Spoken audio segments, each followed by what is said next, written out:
For almost 50 years, these woods have held the mystery of the Yuba County Five. Case isn't closed, and I don't know that I'm even waiting. Their disappearance has puzzled people around the world.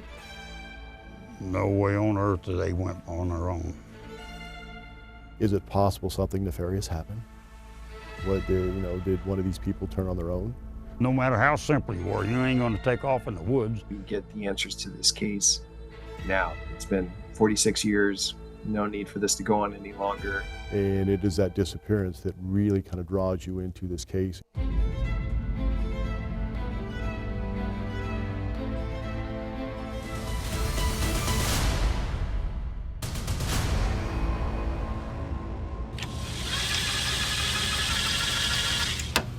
It's a question still being asked 46 years later. What happened to the Yuba County Five? The men who lived with intellectual disabilities were known as the Boys. Ted Weir, Jackie Hewitt, Bill Sterling, Jack Madruga, and Gary Mathias. Madruga was from Yuba City and everybody else lived in Yuba County in the Olivehurst area. The one up on the top right. Dallas and Perry Weir remember their brother as a gentle giant. They didn't have a description of what was wrong with him then, and as I think now, it might have been autism.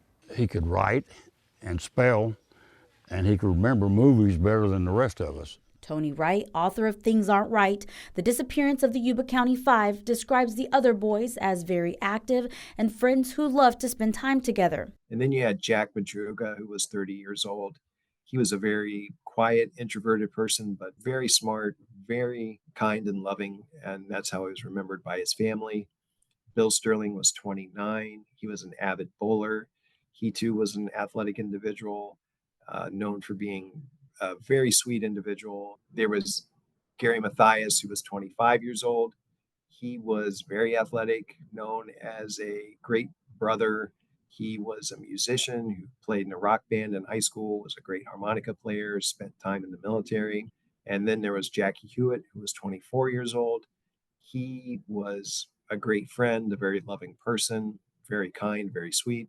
The boys met in the 70s on a basketball team for a Yuba County nonprofit that helped people with disabilities. They followed UC Davis basketball, and on February 24, 1978, the five men piled into Madruga's car to watch a college basketball game in Chico. It was Chico State and UC Davis. Davis was their kind of home team. They really wanted to see them do well. And they had traveled this before. It wasn't a first time for them. So it was familiar territory, familiar path. Brian Bernardus, the cold case investigator for the Yuba County Sheriff's Office, says there's no doubt the boys made it to the game. The editor of the Chico newspaper actually recalled seeing the five of them there, where they were, because they were kind of out away from everybody else. There was something very distinctive about them. They were memorable. After the basketball game, they stopped at a convenience store in Chico. They'd stopped in there and picked up candies and cakes and milks, the things that kids would buy, not things that young adult men would buy. But it's what happened next that still puzzles law enforcement agencies to this day. They literally disappeared into nowhere. Gone without a trace. On February 24th, the boys disappeared. The next day, on February 25th, the boys' families reported them missing. That night they were saying, well, they're grown boys. They can go do what they want. They're not lost or anything. Well, those aren't normal grown boys. On February 28th, Jack Madruga's car was found in the snow on the Oroville-Quincy Highway in Butte County. That's about 70 miles in the wrong direction from home. What was the condition that the car was found in? It was intact and undamaged. Best way to describe it. It was abandoned, for lack of a better term. Windows were down, or at least one of the windows were down. The candies and milk and things that they had purchased at the store, those wrappers were in the car. There were some maps that were found in the car, which Madruga was kind of a map student. Nothing would indicate that there was any foul play or some type of heinous act that occurred. A massive search followed. So now you have Yuba and Butte counties both working the case. They brought in snow equipment so they could travel across the snow, and the weather came in and put a complete halt to any efforts to look further. For days on end, families searched for their missing loved ones. Just the thought of You know, my little brother that I love dearly, being by himself, lost in the woods, and, you know, you scared spitless. But it wouldn't be until June 4th that detectives would get a break in the case.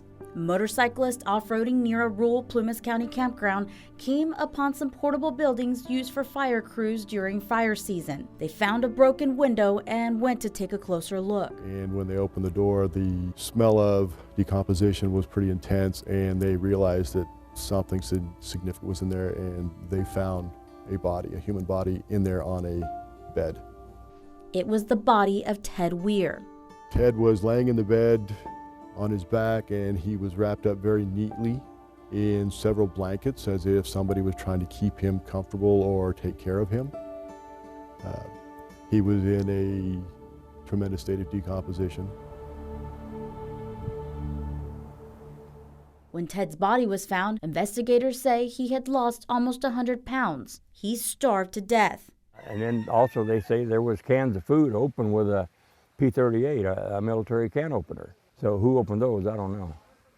And I don't know if Ted would have known that or not. Ted's boots were also missing, and Gary's shoes were left behind in the trailer. And there was a propane heater that had not been touched. On June 5th, Bill Sterling and Jack Madruga's bodies were found next on the side of a road about 5 miles from where the car was found. On June 6th, Jackie Hewitt's body was found about a mile from Ted's in a wooded area by his own father. That was probably the most tragic part of the whole thing. He finds his son's remains. Still missing Gary Mathias. Why were they up there? And like he's saying, somebody made them, and maybe not so much made them, might have promised them something. There were rumors that the boys were involved in a fight outside the convenience store in Chico, and reports that someone confessed in church to killing them. None have led to the truth. As for Gary Mathias, there have been talks from the families that believe that he may have been the one to cause all this or involved in it. That was the hypothesis early on. I mean, everybody, law enforcement included, really suspected he was somehow responsible for their demise. He was the one in the group that condition was not naturally occurring. He did have a troubled past. Mathias had had drug problems and was diagnosed with schizophrenia. I sure would. I'd give my hat and my overcoat to know. Because it is just so stupid, so silly, and so gruesome, and so 4 or 5 people missing, and one of them is not found. It's almost been 50 years. What makes this case so difficult to solve? No independent information, no witnesses, and the likelihood that the only people that truly know that what happened that night, they perished in those hills. I speculate too that even Gary Mathias perished in those hills.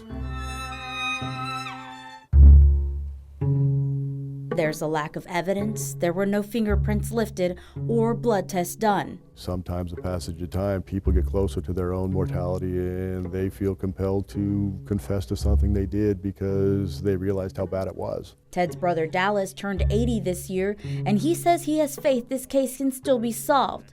He just doesn't know if he'll live to see it happen. Unless somebody come forward and knew what happened, that's the only way it could be. I don't know what would solve it. And maybe with what you guys are doing, what 2 other people have done, I don't know. I don't know if I can have any.